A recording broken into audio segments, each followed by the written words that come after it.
They called her Grandma behind her back. Dr. Preston Carmichael, Chief of Surgery at Metropolitan Trauma Center, actually had a running bet in the residence lounge.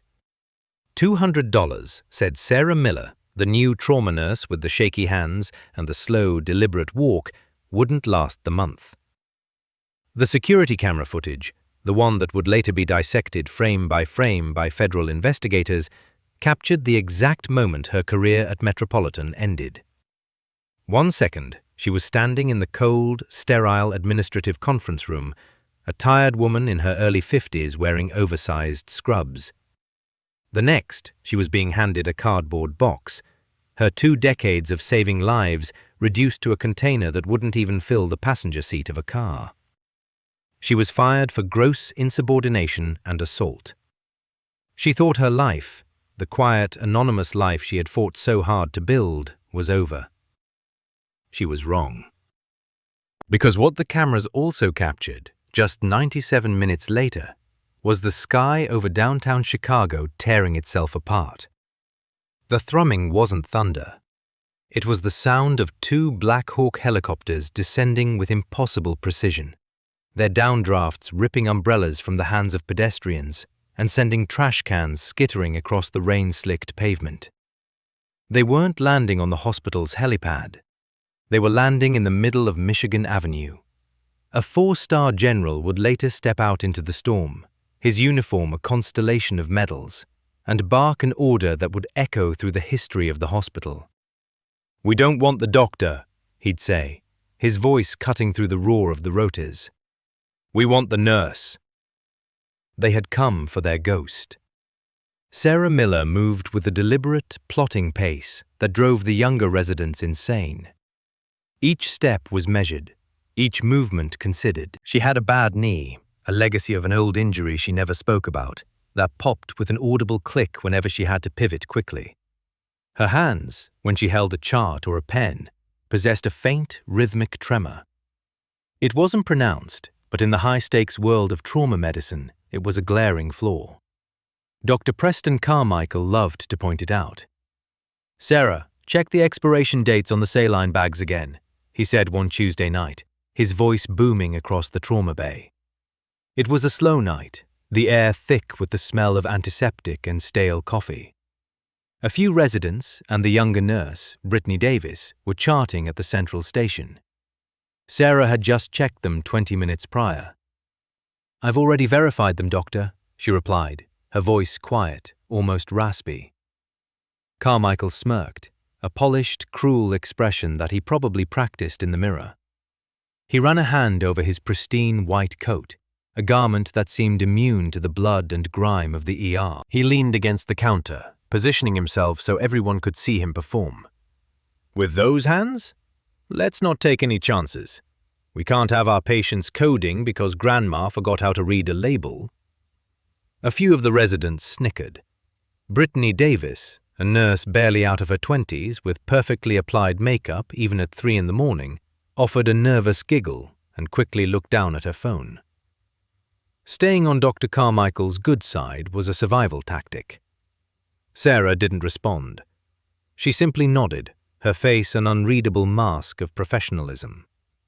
She turned and walked slowly, methodically back to the supply closet. The pop of her knee echoed softly in the quiet bay. She pulled out the bin of saline bags, her fingers tracing each date, the tremor a constant, frustrating companion. It wasn't from age or nerves, it was nerve damage, a souvenir from a dusty rooftop in Kandahar, where she had spent 6 consecutive hours with her hands buried inside a young ranger, her fingers clamped around his shredded femoral artery. She had refused evacuation for herself, even as her own blood from a shrapnel wound soaked through her uniform. She had held that pressure, her nerves screaming, until the soldier was on a bird and on his way to Landstuhl. The tremor was the price she paid for his life, a price she would pay again without hesitation. But here, at Metropolitan Trauma, it was just a sign of incompetence, a weakness for a handsome, arrogant surgeon to exploit. Carmichael was the golden boy. Harvard Medical, a jawline that belonged on a movie poster, and a congressman for a father who had personally funded the hospital's new surgical wing. He wore his stethoscope like a piece of jewelry and treated the nursing staff like a combination of personal assistants and inconvenient furniture. He was, by all accounts, a technically adequate surgeon. He knew the textbooks, but he had never seen the inside of a real war, the kind that teaches you the difference between protocol and survival. Brenda O'Brien, the charge nurse, saw it all. A veteran of 20 years in this very ER, with arms like a dock worker and a stare that could curdle milk. Brenda had a zero patience threshold for incompetence, especially the arrogant kind. She watched Carmichael's preening and Sarah's quiet suffering with a cynical eye. Initially, she had dismissed Sarah as another washed-up nurse, too old and slow for the meat grinder of a level 1 trauma center. But she had also noticed things. She noticed that Sarah's quiet corner of the bay was always impeccably organized. That when a patient was crashing, Sarah's raspy voice was the one calmly calling out vitals, her hands, tremor and all, moving with an unnerving efficiency to find a vein or clear an airway. She moved slow, but she never wasted a single motion. Brenda was beginning to suspect there was more to the quiet, graying nurse than met the eye. "Leave her alone, Preston," Brenda barked from her desk, not looking up from her paperwork. "Her corner is cleaner than your operating theater." Carmichael's smile tightened. He hated being called by his first name, especially by a nurse. "Just ensuring best practices, Brenda. A little due diligence. Something our more geriatric staff might have forgotten." He winked at Brittany, who blushed and looked away, a flicker of discomfort finally showing on her face. Sarah returned with the bin. "All dates are current, Doctor," she said, placing it back on the shelf. Her voice was flat, devoid of emotion.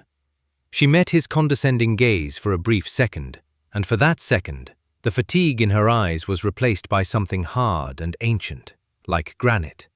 It vanished as quickly as it appeared.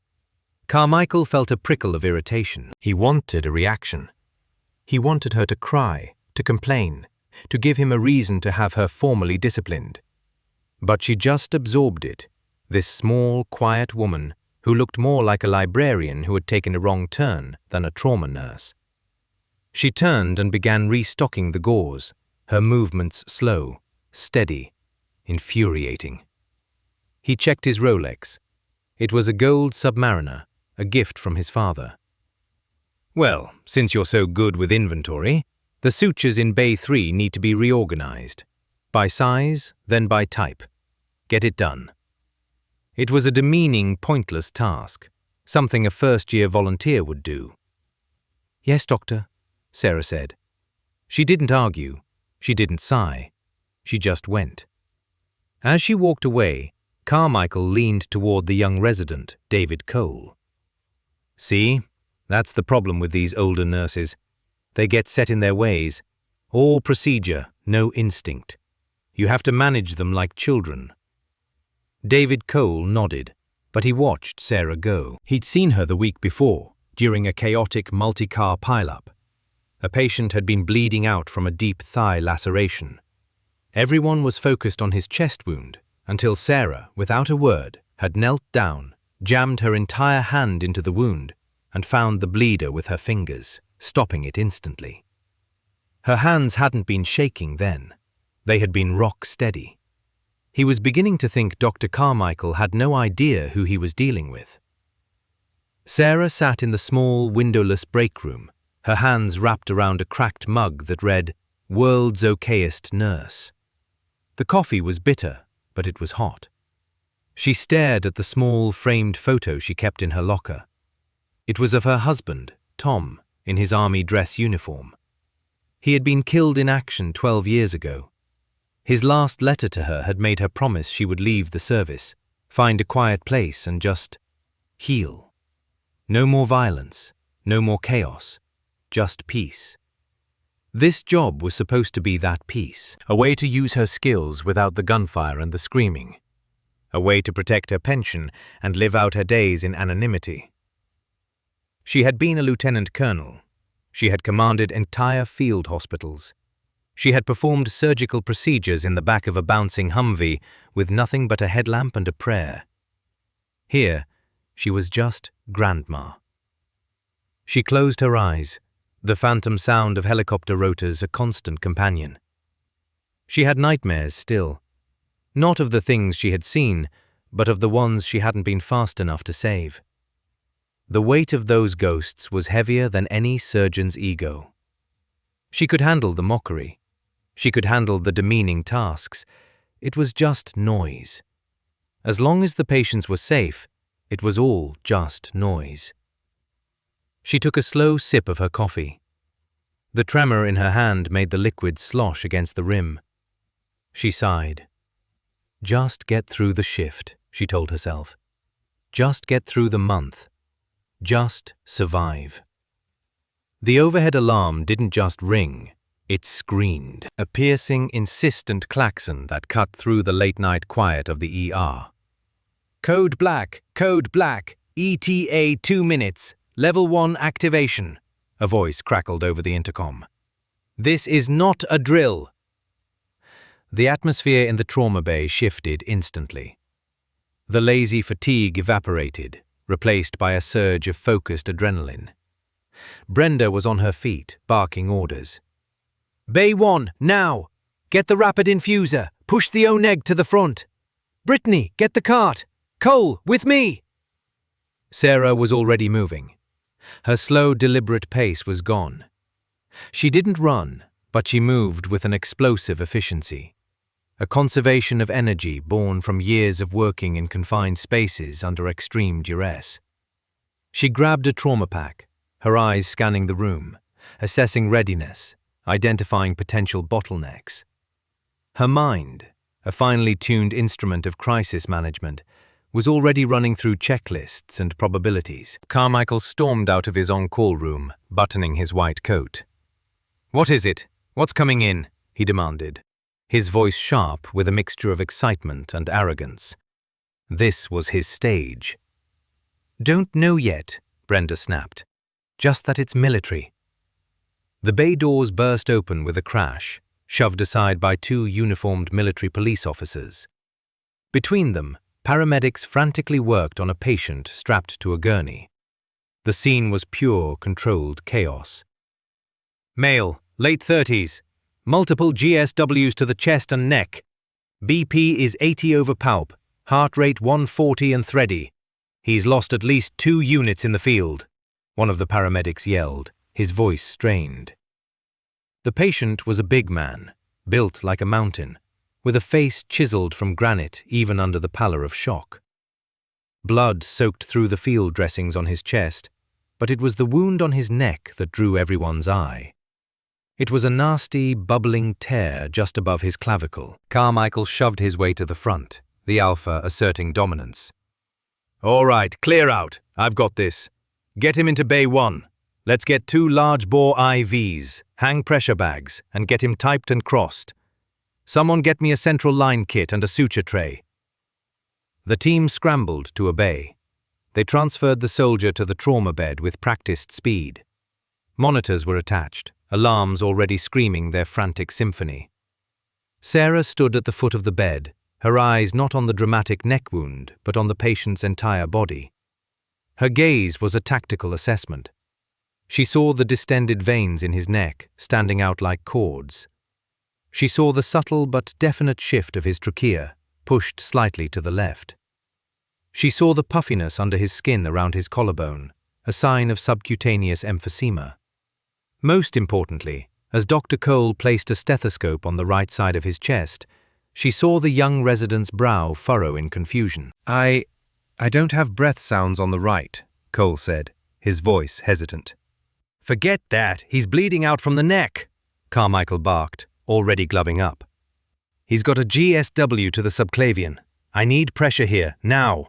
Nurse!" He snapped his fingers at Sarah. "Get in here and hold pressure."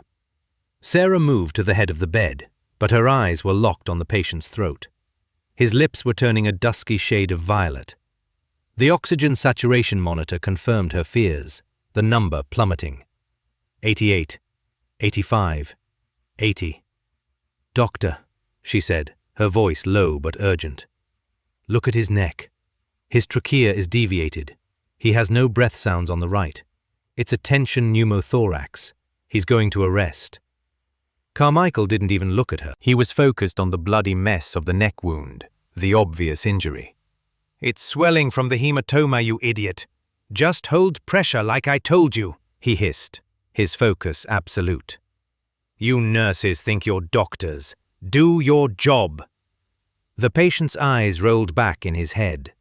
The heart rate monitor began to dive. 140, 110, 80, 60. "He's crumping!" Brittany yelled from the monitor. "Bag him," Carmichael ordered. A resident started trying to force air into the patient's lungs with an ambu bag, but the man's chest wasn't rising. The trapped air in his chest cavity was compressing his good lung and his heart, squeezing the life out of him. The bagging was only making it worse. "It's not working," the resident cried out, panicked. "Doctor, you have to decompress his chest, now!"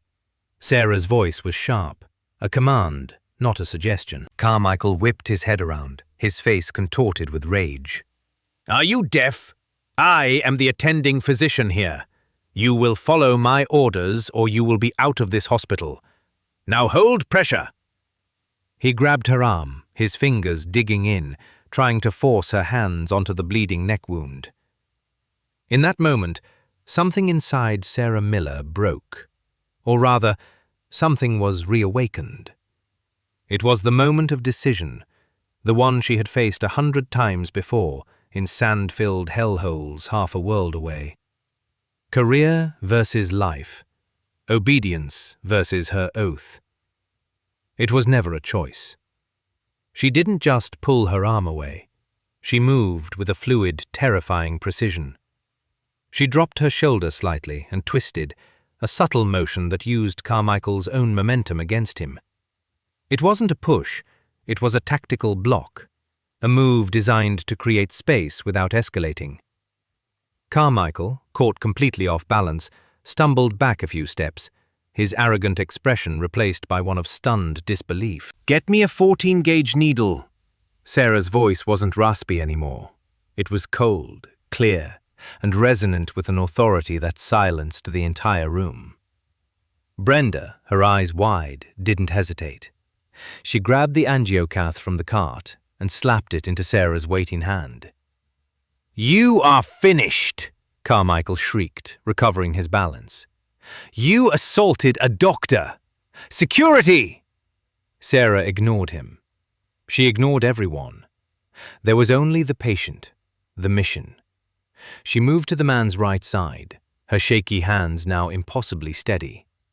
She placed her left hand on his chest, her fingers finding the landmarks with an instinct that was bone deep. Second intercostal space, mid-clavicular line.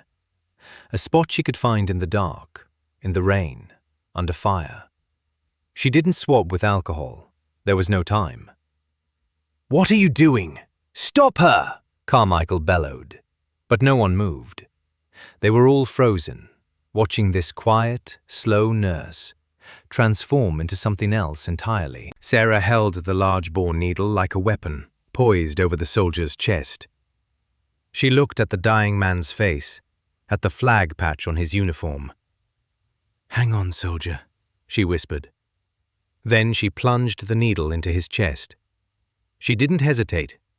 The motion was clean, practiced, perfect. It went through skin, muscle, and then there was a distinct pop as it punctured the pleural lining. Hiss. The sound was audible throughout the now silent trauma bay. It was the sound of trapped air under immense pressure escaping the man's chest cavity. A life-saving, beautiful sound. The effect was immediate and dramatic. The oxygen saturation monitor, which had been dipping into the low 70s, reversed course. 75, 85, 92, 98. The man's violet lips faded to a healthy pink. The distended veins in his neck receded. His trachea visibly shifted back to the midline. His chest rose with a deep, shuddering gasp as the resident with the ambu bag tried again, this time successfully. The heart rate monitor climbed back to a steady, even rhythm. The room let out a collective breath it hadn't realized it was holding. Sarah secured the catheter with a piece of tape, her movements economical and precise. She peeled off her bloody gloves and stepped back from the table, her job done. She leaned against a supply cart, a wave of adrenaline-fueled weakness washing over her. Her hands began to tremble again, the familiar tremor returning now that the danger had passed. The patient's eyes fluttered open. They were hazy with pain and shock, but they were lucid. He blinked, trying to focus. His gaze bypassed the stunned face of Dr. Carmichael, bypassed the residents and the other nurses. His eyes found Sarah, standing quietly by the cart. He tried to speak, his voice a rough croak through the oxygen mask. The team leaned in, expecting him to complain of pain, to ask what happened. But he only had eyes for Sarah. He stared at her, a flicker of recognition in his gaze, a deep, primal understanding that passes between warriors. He saw past the graying hair and the tired lines on her face. He saw the person who had just pulled him back from the brink. He lifted a shaking hand, not to his chest, not to his neck, but to his brow. It was a slow, deliberate, formal military salute, a gesture of ultimate respect from a dying man to his savior. And then he whispered a single word, a name that made the blood run cold in the veins of every MP in the room. Dusty. The room went deathly silent. The only sound was the steady, rhythmic beeping of the monitor. Carmichael stared, his mouth agape. What? What the hell did he just say? One of the MPs, a grizzled master sergeant, took a step forward, his eyes locked on Sarah with a look of pure, unadulterated awe. Sir, he said, his voice thick with emotion, addressing the man on the gurney. Is that really her? The soldier on the bed, a Navy SEAL commander by the insignia on his uniform, gave a small, weak nod, his eyes never leaving Sarah's. It's the Angel of Kandahar, he rasped. It's Dusty. Brenda stared as if Sarah had just grown a second head. Brittany's hand was clamped over her mouth, her eyes wide with shock. David Cole just backed away slowly, a medical textbook's worth of knowledge rendered useless in the face of what he had just witnessed. He finally understood. They all did. They hadn't been watching an old, incompetent nurse. They had been watching a legend. Carmichael's face, which had been red with rage, was now draining of all color. The name meant nothing to him, but the reaction in the room, the reverence from the soldiers, the sudden terrifying shift in the power dynamic, told him everything he needed to know. He had just tried to have a war hero fired, in front of witnesses. Sarah just pushed herself off the cart. She looked at the now stable patient, then at the stunned surgeon. Her voice was flat, devoid of triumph. He needs a chest tube, she said. Do your job, doctor. Can you believe what just happened? If you're as shocked as everyone in that trauma bay was, hit that subscribe button and turn on notifications so you never miss stories like this. Drop a comment below telling me what you would have done in Sarah's position.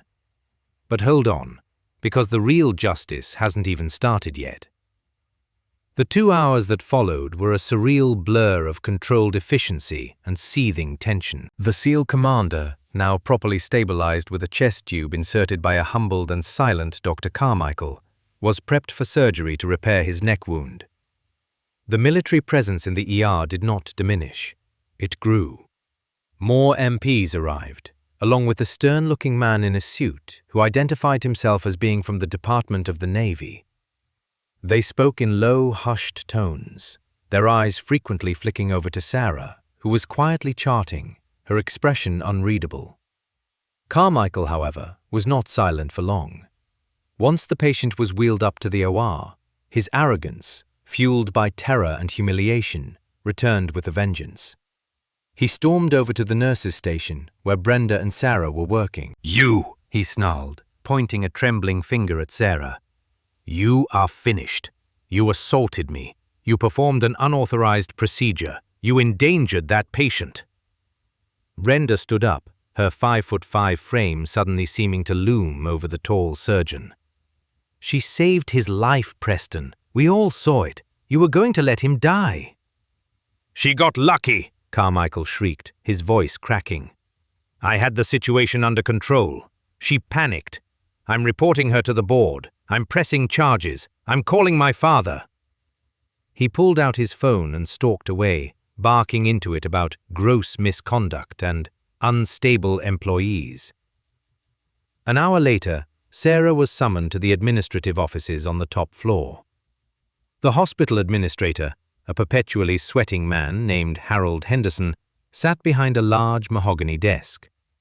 Dr. Carmichael was in a plush leather chair to his right, looking smug and vindicated. An impassive woman from Human Resources sat to his left, a file open in front of her.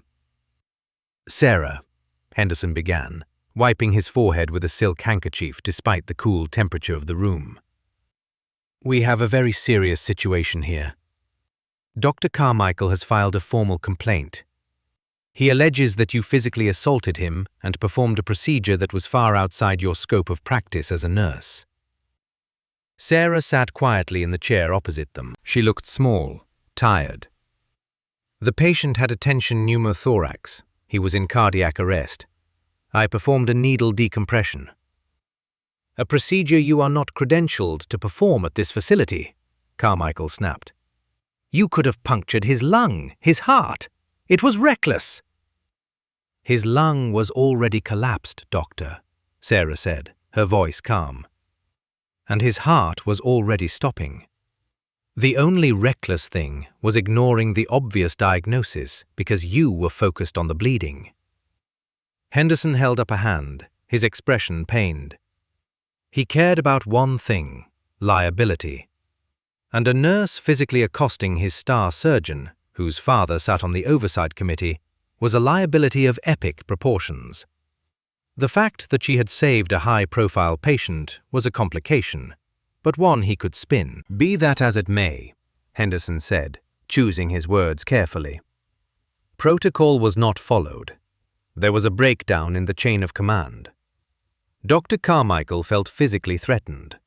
In light of these events, and to prevent any further disruption, we've decided to terminate your employment, effective immediately.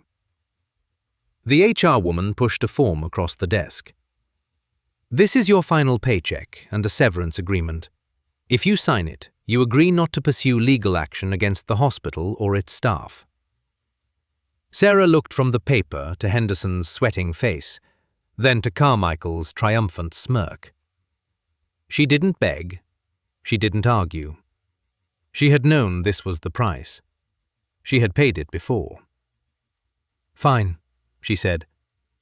She stood up without signing the paper. She had one question. When you check on him, she asked, looking directly at Carmichael, will you tell him you saved him? Carmichael's smirk faltered. Get her out of here, he muttered.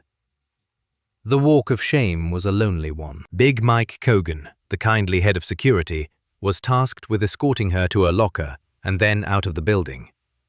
He was a big man, 6'4" and built like a retired linebacker, but his eyes were full of apology. I'm sorry, Sarah, he mumbled as they walked down the hallway. This isn't right. What you did in there. Everyone's talking about it. Watch that blood pressure, Mike, she said, managing a small, tired smile. The other nurses wouldn't meet her eyes as she passed. They knew. They knew what she had done, and they knew what was happening to her. They knew it could have been any of them. She cleaned out her locker, the contents pitifully few. The cracked coffee mug, a worn-out stethoscope she'd bought herself, a dying succulent plant, and the framed photo of Tom. She placed them all carefully in a cardboard box. 2 decades of service, both in war and in peace, reduced to a box that wouldn't even fill a car seat. Big Mike walked her to the main entrance. The automatic doors slid open with a soft whoosh, revealing a city weeping with a cold, miserable October rain. "Take care of yourself," Mike said, his voice heavy. The doors slid shut behind her, the seal cutting off the warmth and light of the hospital, leaving her in the grey, wet gloom. It was over. The thought wasn't angry, just a heavy, suffocating fact. She had tried to find peace, but the war had followed her home. He would press charges. There would be a police report. She would lose her nursing certification. She would end up greeting customers at a grocery store. No one would ever know what the quiet old nurse with the shaky hands had once been. She pulled her thin jacket tighter and started walking toward the bus stop 6 blocks away, her car in the shop with a broken transmission she couldn't afford to fix. The rain plastered her graying hair to her forehead, soaking through her coat. The weight of the cardboard box seemed to grow heavier with each step, the photo of Tom getting damp. Her bad knee throbbed in rhythm with the swish of the passing cars. She huddled under the flimsy shelter of a bus stop, shivering, watching her reflection in the dark glass. Just a tired old woman, defeated. And then she heard it, a low thrumming, a sound that resonated deep in her bones, a sound she knew better than her own heartbeat. It started as a vibration in the soles of her shoes, rattling the glass of the bus shelter. It grew louder, a percussive thwop, thwop, thwop that drowned out the city noise. She looked up. Through the low grey clouds, 2 shapes descended. They were black, angular, predatory. UH-60 Blackhawks. They weren't heading for the hospital helipad. They were coming straight down, toward the street. Pedestrians scattered, screaming, assuming it was a terrorist attack. Cars slammed on their brakes, the screech of tires echoing in the urban canyon, followed by the crunch of a multi-car pileup. Phones came out, dozens of them, all pointed at the sky. The lead helicopter landed with impossible, terrifying precision in the middle of the intersection, its rotors whipping the rain into a horizontal storm. The downdraft hit the street like a physical blow, inverting umbrellas, sending debris swirling. Simultaneously, the street was blocked from both ends. Black SUVs, the kind with federal plates, screeched to a halt, positioned sideways to create a barricade. Men in dark suits and earpieces emerged, scanning the crowd, their hands inside their jackets. The rear door of the helicopter slid open. A set of metal steps was deployed. A man began to descend. He was tall, lean, in his late 60s, wearing the deep blue dress uniform of a 4-star general of the United States Army. 4 silver stars gleamed on each shoulder. A vibrant mosaic of ribbons covered his chest, a history of America's wars from Vietnam to the present day. He held a simple wooden cane, but he didn't lean on it. He wielded it. He didn't run from the rain. He walked through it, as if it didn't dare touch him. He stepped onto the wet pavement, flanked immediately by 2 of the men in suits. His eyes, sharp and intelligent, swept across the chaotic scene, across the gawking crowd, and landed directly on the bus stop. He looked right at Sarah. One of his aides pointed. "Target in the rear," he said into his wrist mic. A soldier, a young army ranger in full combat gear who had emerged from one of the SUVs, sprinted through the gridlocked traffic, dodging cars. He ran directly to the bus stop, his eyes locked on Sarah. He stopped in front of her, rain dripping from his helmet. "Ma'am," he said, his voice filled with a desperate urgency. "Lieutenant Colonel Miller, you need to come with us, now." Sarah stared at him, clutching her soggy box. The rank, a ghost from a life she had buried, sounded foreign on his lips. "Drop the box, ma'am, we're going," the ranger said, reaching for her arm. "No," she said, her voice a hoarse whisper. She tightened her grip. "The box comes too." The general watched them, a grim line for a mouth. He began to walk toward the hospital entrance, his cane tapping a steady, rhythmic beat on the pavement. Clack, clack, clack. Inside the hospital lobby, Harold Henderson was in the middle of a hastily assembled press conference. Dr. Carmichael stood beside him, looking solemn and heroic. Cameras flashed, reporters shouted questions, and while we commend the nurse's intentions, Henderson was saying, wiping sweat from his brow, her erratic and dangerous behavior put the patient at grave risk. It was only through the swift and decisive action of our chief of surgery, Dr. Carmichael, that a potential tragedy was averted. "Doctor, can you describe what happened?" a reporter called out. Carmichael stepped to the microphone, his face a mask of practiced concern. It was a volatile situation. The nurse, who we now believe may have been suffering from some sort of instability, became physically aggressive. I was forced to restrain her while simultaneously performing the life-saving procedure. My only concern was for my patient. It was at that exact moment that the automatic doors slid open. The general entered, flanked by his aides and 2 MPs. He didn't shout. He didn't run. He just walked into the center of the lobby, the tapping of his cane silencing the entire room. The reporters turned, their cameras swinging around to capture the impossible sight of the chairman of the Joint Chiefs of Staff standing in their hospital lobby. The general's eyes found Carmichael at the podium. "I was watching your press conference on my way over," the general said, his voice quiet but carrying the weight of absolute command. "It's time to correct the record." He turned to Henderson, whose face had gone the color of ash. "You just told the nation that one of my people was fired for instability." General," Henderson stammered, I don't understand. There must be some mistake." "The only mistake," the general said, his voice dropping to a dangerous calm, "was made about 3 hours ago in your trauma bay, and you're compounding it now on national television." Sarah entered the lobby then, escorted by the young ranger, still clutching her cardboard box. The crowd of reporters parted for her like the Red Sea. The general turned to her, and his entire demeanor softened. A small, sad smile touched his lips. "You're a hard woman to track down, Dusty." "You look like hell, Tom," Sarah replied, her voice raspy. The general, Thomas Sinclair, chairman of the Joint Chiefs, chuckled.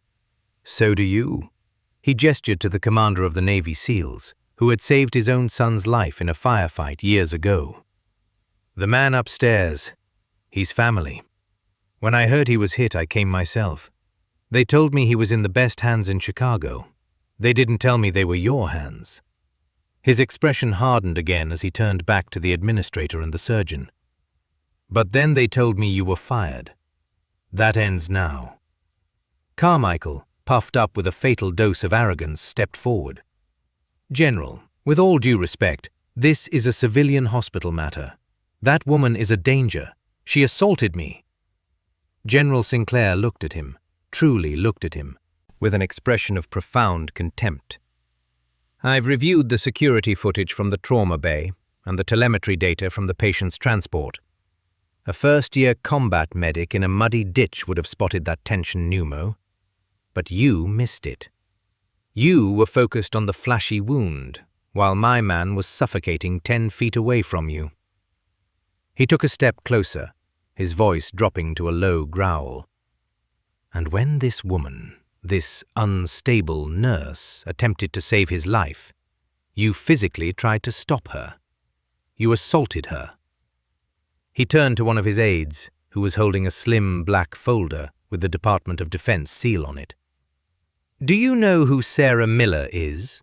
the general asked the room, his voice ringing with authority. He didn't wait for an answer. He opened the folder. He didn't need to read from it. He knew it by heart. Retired Lieutenant Colonel Sarah Dusty Miller, United States Army Medical Corps. 22 years of service, 6 tours in Iraq, 5 in Afghanistan. attached primarily to Joint Special Operations Command. He paused, letting the weight of the words sink in. The reporters were scribbling furiously. Brittany and Brenda had come down to the lobby and were standing at the back, their faces pale with shock. Recipient of the Distinguished Service Cross, the general continued, his voice like rolling thunder. A silver star, a bronze star with valor device, and 2 purple hearts. Carmichael's jaw had gone slack. Henderson looked like he was about to faint. They call her Dusty because she was the one they sent in when the dust hadn't settled. She's legendary for performing a successful open-heart massage in the back of a Black Hawk during a rocket attack. She's the Angel of Kandahar because she once held a field hospital single-handedly for 72 hours during a siege, saving 53 wounded soldiers. The general finally looked down at the file, then back up at Carmichael. You questioned her competence? Her shaky hands? That's nerve damage, Doctor. From holding manual pressure on a ranger's severed artery for 6 hours straight because the medevac was pinned down. She refused morphine so she could keep her focus. That ranger has 3 kids now. He took a step toward Sarah. Her slow walk? That's from a shattered knee she got pulling a wounded Marine out of a burning vehicle in Fallujah. The shrapnel is still in there because removing it would have ended her career, and she refused to stop serving. He turned, his gaze of physical force, and pinned Carmichael to the spot. You put this woman, this hero, on inventory duty. And then you fired her for saving a man's life when you were too arrogant and incompetent to do it yourself. The silence in the lobby was absolute. It was broken by a single sharp command from the back of the crowd. Present! Arms! The dozen MPs and Rangers who had secured the lobby snapped to attention, their rifles snapping up in unison in a crisp salute. They weren't saluting the general. Their eyes were fixed, with unwavering reverence, on the small, tired woman in the soaked-through coat, clutching a cardboard box. Carmichael crumpled.